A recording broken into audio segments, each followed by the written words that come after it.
Populist candidate Jair Bolsonaro beat the leftist candidate in the first round of voting in the Brazilian elections. The second and final round takes place this weekend. And to discuss it, I was delighted to be joined by Filipe G. Martins. He's a political analyst specialised in forecasting and a professor of international politics. He's worked at the US Embassy in Brazil and he is the director of international affairs of PSL, which is Bolsonaro's party. First, I asked Filipe to explain how the political and economic situation in Brazil over the last 10 years helped fuel the rise of a populist candidate like Bolsonaro. Yes, we should go way back than 10 years ago, but I know we have a little bit of time. So going back 10 years ago, or maybe 20 years ago, all we had was the left. So we didn't have any conservative movement in Brazil. We didn't have any right-wing party in Brazil. We didn't have any right-wing politician in Brazil. We had Bolsonaro, we had some other guys, but they didn't have a clear identity. And that's due to the military dictatorship. So the left used the dictatorship to shame the conservatives, to shame the political right wing in Brazil. And for decades and decades, all we had was a contest between leftists. We had PT, Partido dos Trabalhadores, the Workers' Party, and in the other case, PSDB. PSDB stands for Social Democrats. But both of them used to act on the culture, on media, to advance the diversity, the progressive agenda. So we didn't have any representation of the Brazilian right wing. And in the same time, we had a very, very conservative population. So our population is still very Catholic and Christian. We have people that are against abortion, against gay marriage, against socialism, but they didn't have any representation. And in the same time, we had a lot of corruption. So the political class here in Brazil and the entire establishment, the media establishment, the academia, the editorialship, they all are leftists and very corrupt. So for a long time, we didn't have any voice. And when we had the internet, so we started to work on critics and we start to work on means of fighting the left. And here we have to mention a guy that was key for what's going on right now in Brazil. That's Olavo de Carvalho. Olavo de Carvalho is a professor, a philosopher of thousands and thousands of Brazilians. And he we can say he is the father of the Brazilian conservative movement. So before Olavo, we didn't have anything like a right wing. Even Bolsonaro and his children say they came after Olavo and they backed Olavo's ideas, and that's why we are now having all this enthusiastic about your work and the work some other guys do in the U.S. and in Great Britain and also in Europe. So we have a lot of demand for change and also for a creation of a conservative party that's now underway. PSL, the party I'm a director of international relations, and also the party of Bolsonaro, has elected 52 deputados, 52 congressmen. And before that, in the last election, we only had one. So we went from one deputado, one congressman, to 52. And that's a big part of the story that's going on right now in Brazil. Now, the Western media portrayal of Bolsonaro is of this horrendous right-wing military figure who hates women and gay people. In fact, there was a big article in The Guardian on Thursday by Noam Chomsky and other intellectuals saying that Bolsonaro threatens the world, not just Brazil's fledgling democracy. They even claim his supporters were behind 70 violent attacks after the first round of voting. Just how far removed is the Western media portrayal of Bolsonaro from reality? Well, I would say it's as far from reality as it can be. Bolsonaro is none of those things the corrupt media and the establishment media has been calling him. He's not a dictator, he's not an authoritarian figure, he's not a homophobe, he's not a bigot, he's none of those things. So I would say he's indeed a threat, but not a threat to democracy. As you know, he had an attempt of assassination. He suffered an attempt of assassination, an attempt on his life perpetrated by a left-wing activist on the eve of Brazil's Independence Day, I believe has signaled that the crime syndicate that has been running the country is in panic mode. So he's a threat to the crime syndicate. And his popularity, as you might have been seeing, he's being received in airports by huge crowds. Every time he goes on the streets, he's also received by huge crowds. Everywhere he goes, he's followed by a huge crowd. And that's due to his fight on crime, his fight against crime. His stance is to fight crime along its whole spectrum, from everyday crimes such as street robbery and rape, organized crime, which here in Brazil includes drug trafficking with all its linkings to terror networks and other criminal organizations worldwide. So here we have PCC, Primeiro Comando da Capital. It's like the first command of the capital, the first command of São Paulo, it will be. So it's a very organized crime organization that has links to Hezbollah, Hamas, and a lot of Islamic terrorist groups. And Bolsonaro has promised to face PCC and also CV, Comando Vermelho, the Red Command. So the Red Command, the name gives an idea on the ideological stance of those criminal organizations.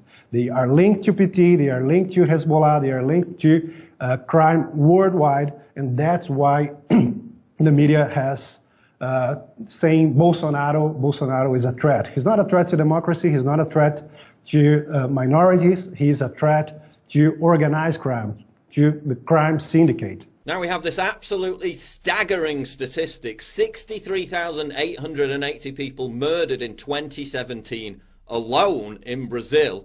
Bolsonaro's promised to deal with this. He's been called an authoritarian. He's been accused of introducing a police state, or wanting to at least, to handle this. Is this massive spike in murders a more recent phenomenon, or has it been a problem in Brazil for a lot longer than that? No, so if you get the statistics, you'll see the murder rate is getting higher and higher alongside with PT's rise to the power. So you have to see that it was a systematical view from the left that criminals should not be punished. So they used the judicial system. They used also the politicians to protect crime, and that comes from the links that PT has with the FARC. Are you familiar with the FARC in Colombia? So PT founded Fórum de São Paulo, Foro de São Paulo.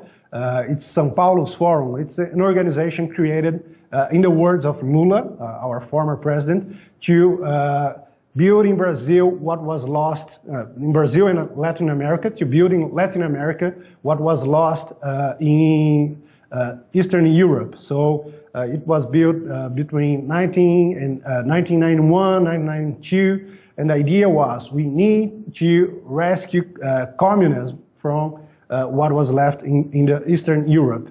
So the idea was to connect all the organizations, be it parties or even criminal organizations in Latin America that was aligned with communism ideology. So it was put forward by Lula, by Fidel Castro, by Hugo Chavez, and a lot of fellas here in Latin America that had the same idea to build here a huge country that would unite Venezuela, Brazil, Cuba, all those countries, putting forward a communist ideology, a socialist ideology, to, in the end, go after the U.S. and defeat the U.S. So it was Lula's dreams, Fidel Castro's dreams, and also Hugo Chavez's dreams. And with this link to the FARC and other criminal organizations, they they built a system to protect criminals here in Brazil.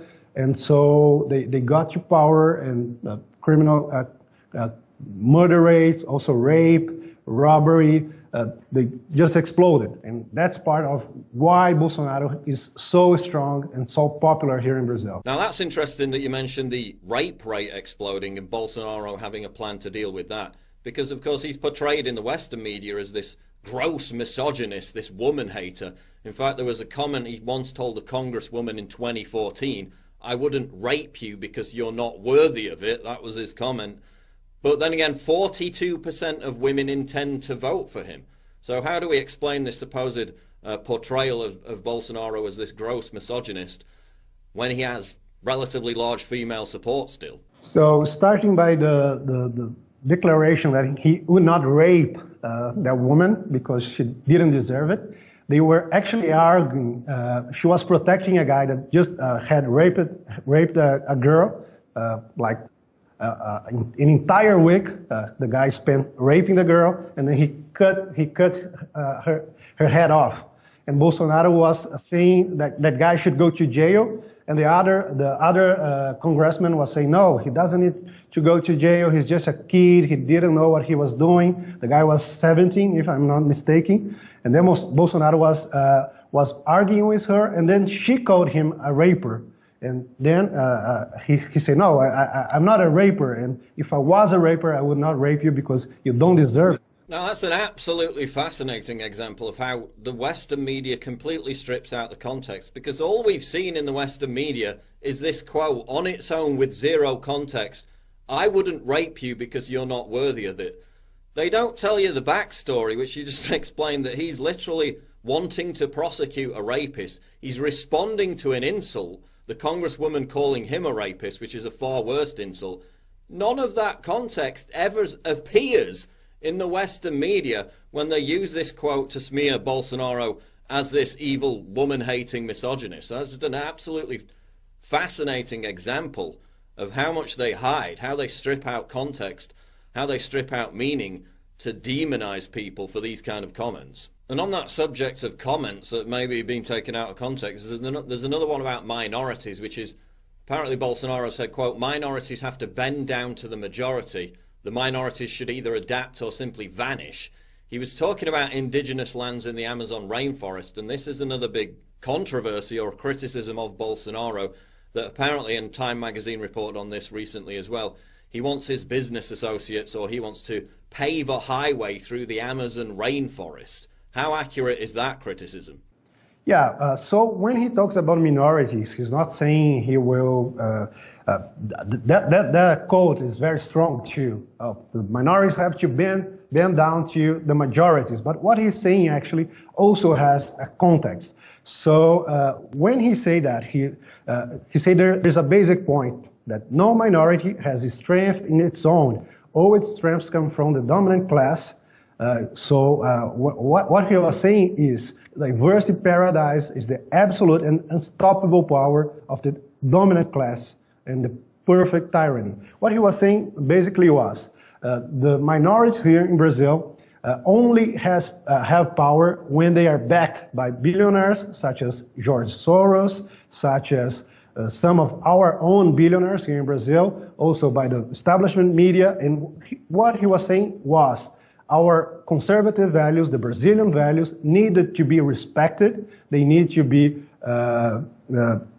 they need to have a place in public debate, because as I was telling you earlier, there's no place for conservatives in establishment media. It's not even like in the US where you have Fox News and other channels. We don't have any channel here that gives space to conservatives such as myself, such as Olavo de Carvalho, such as Bolsonaro. We have to go to the internet, the social media, Facebook, Twitter, YouTube. We don't have any space on establishment media. So what he was saying was, we need to respect the values of the majority. We have 91% of the Brazilians are Christians, and you don't have any Christians in the media, in the academia, and any of those establishment powerhouses. So what he was saying basically was, we are going to respect the minorities. We are going to protect the minorities, as protecting them from violence, from crime, but we need to respect the values of the majority. That was the basic point he was making there. Now, Brazil, obviously being a Catholic country, basically outlaws abortion. It's still allowed in cases of rape or whether there's a risk to the life of a mother. But recently the Supreme Court said they would consider allowing elective abortions up to 12 weeks of pregnancy. What's Bolsonaro's position on abortion? Bolsonaro, as the entire population of Brazil, is very against abortion. So we have like 95% of Brazilians are against abortion, but the progressives try to push it with a lot of Soros money.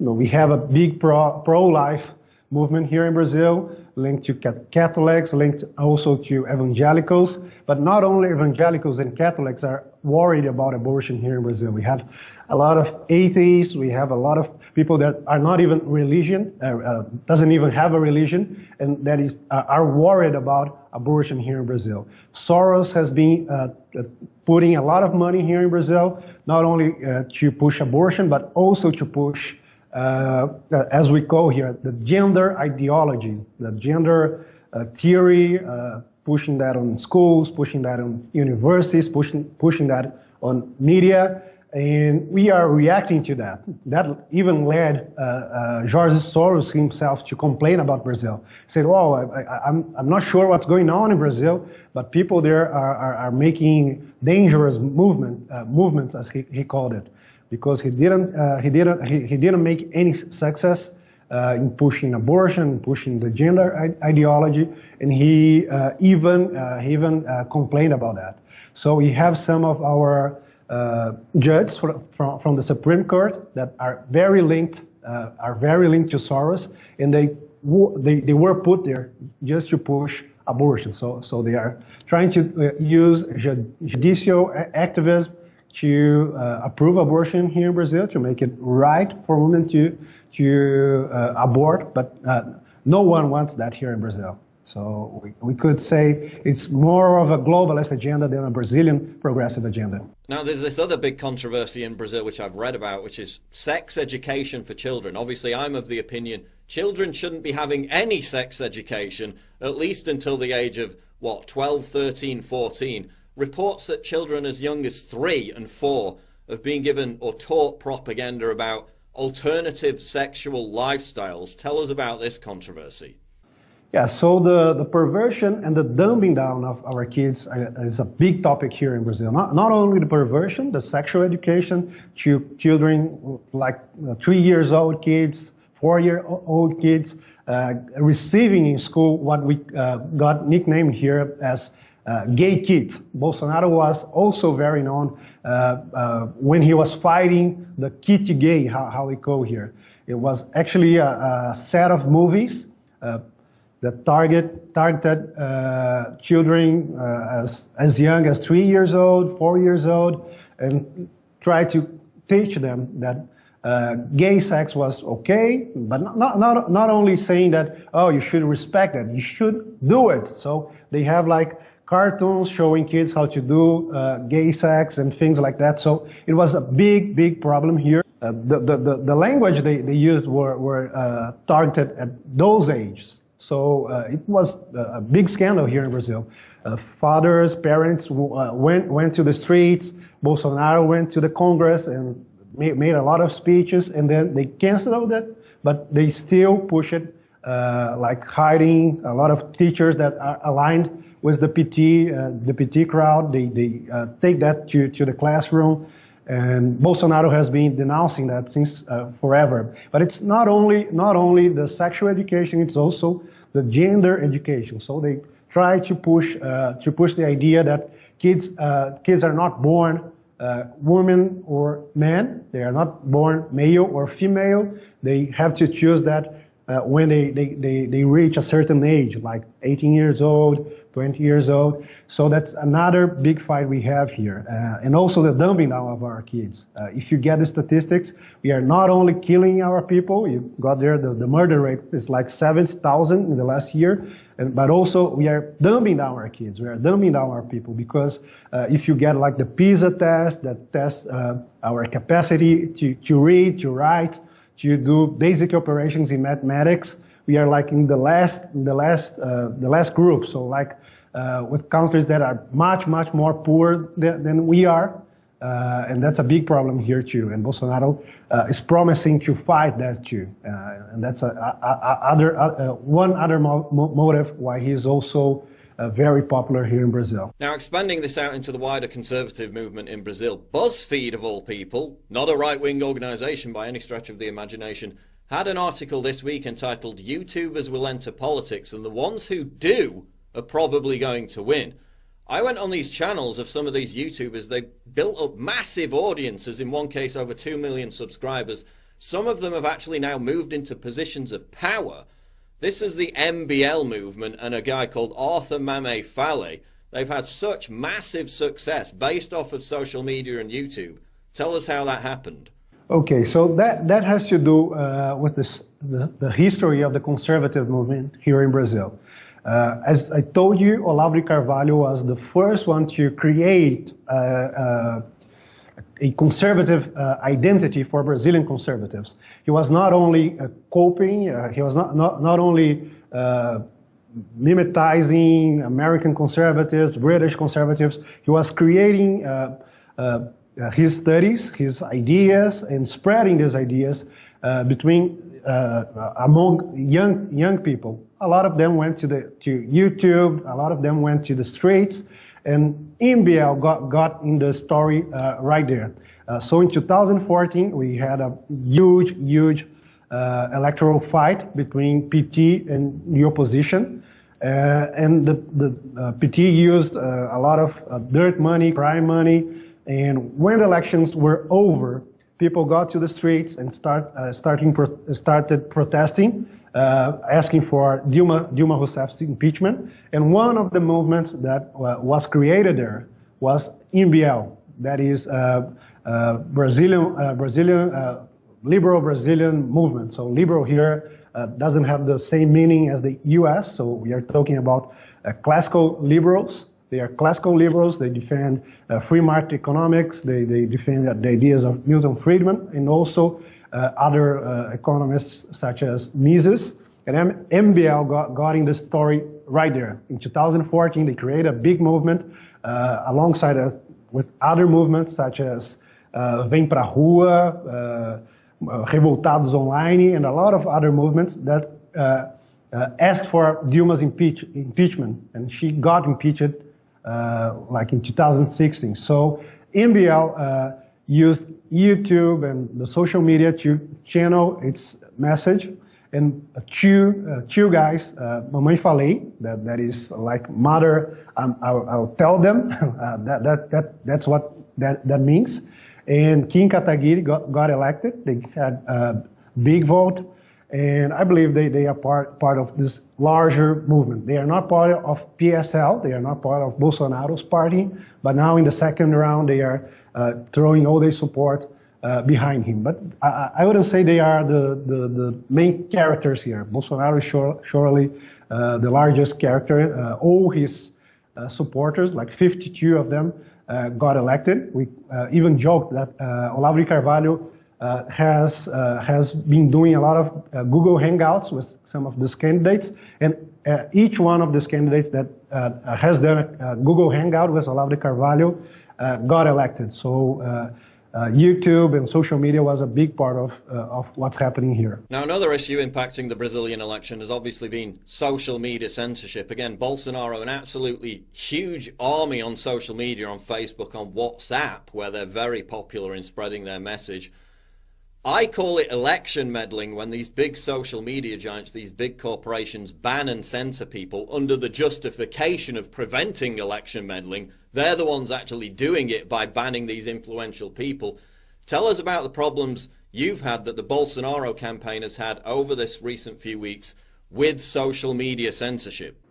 So from time to time, we get our accounts blocked in Twitter, Facebook, YouTube, even Bolsonaro's children themselves. One of them is a senator, and he got his WhatsApp blocked. He also got his Twitter blocked. Olavo de Carvalho got his Facebook blocked by like 30 days running on the elections. So it was a big platform for his ideas, a big platform for the defense of Bolsonaro's platform. he was just blocked. And then we complained, we went to the streets, and Facebook said, no, we can't do anything. He's spreading fake news, and they didn't have any evidence on that, any proof that he had shared fake news. He doesn't share fake news, but they blocked him. They blocked Bolsonaro's children. They blocked myself in Twitter and a lot of other accounts. So the censorship we are facing is huge because, as I explained to you earlier, we don't have any space in traditional media, in establishment media, and we put all our ideas and all our time and work in social media. But social media like Facebook, Twitter, and also YouTube has been trying to block us in every single way. So I would say if we had any meddling, it would be from those large companies, the big tech that are blocking Bolsonaro supporters. Now, of course, Bolsonaro's in prime position to win this election in the final round of voting on Sunday. What do the latest polls say about his chances? And then how does this bode for the wider populist movement in terms of it expanding across South America and also globally? Sure. The polls are great.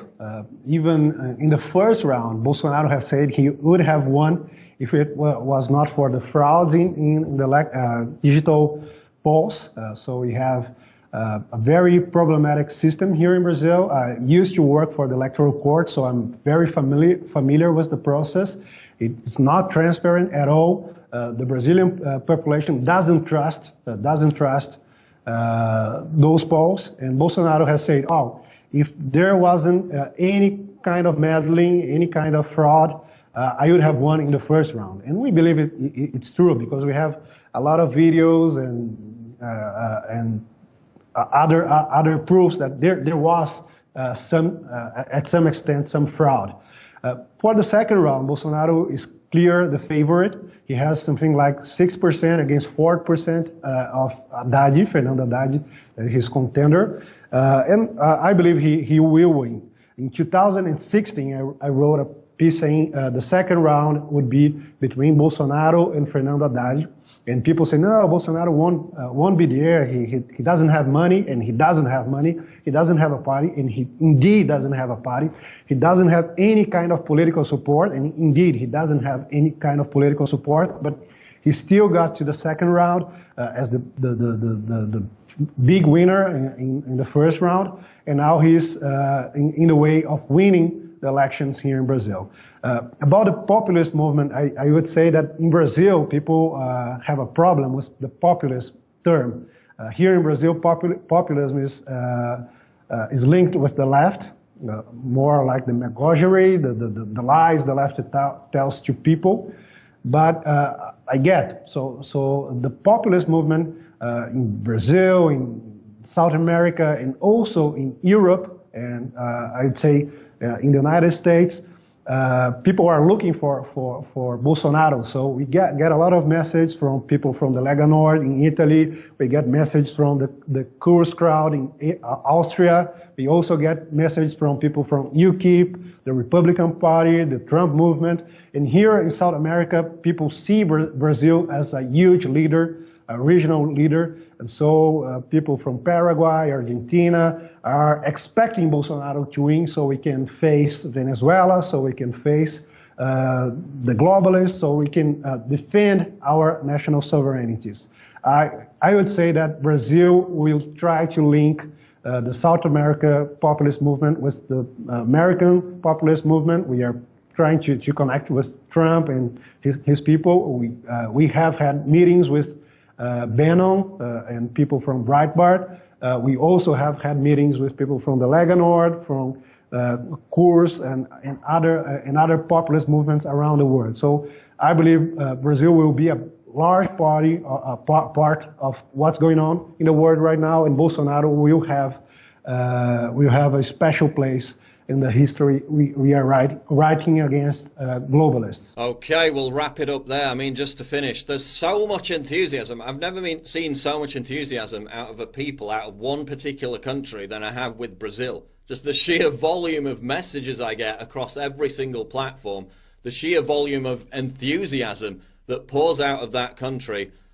you know, yearning for genuine change, and it looks like that's what's going to happen, for better or worse, depending on your standpoint, when Bolsonaro takes victory in this Sunday's election. Thank you, Paul. I believe this will be a big success in your channel. As you said, people in Brazil are very enthusiastic, and I would say that comes from our need more than any national character or anything like that. We are happy people, but we are also in need of change here in Brazil. We need to build a conservative movement. We need to build an establishment movement. We also need to build an un-globalist movement, and that's going on right now. It's very exciting. So thanks for having me. Thanks for listening to me. I believe this link between populist movements in Brazil, in the Great Britain, and the entire world is very important in this moment. So thank you for having me and listening to me.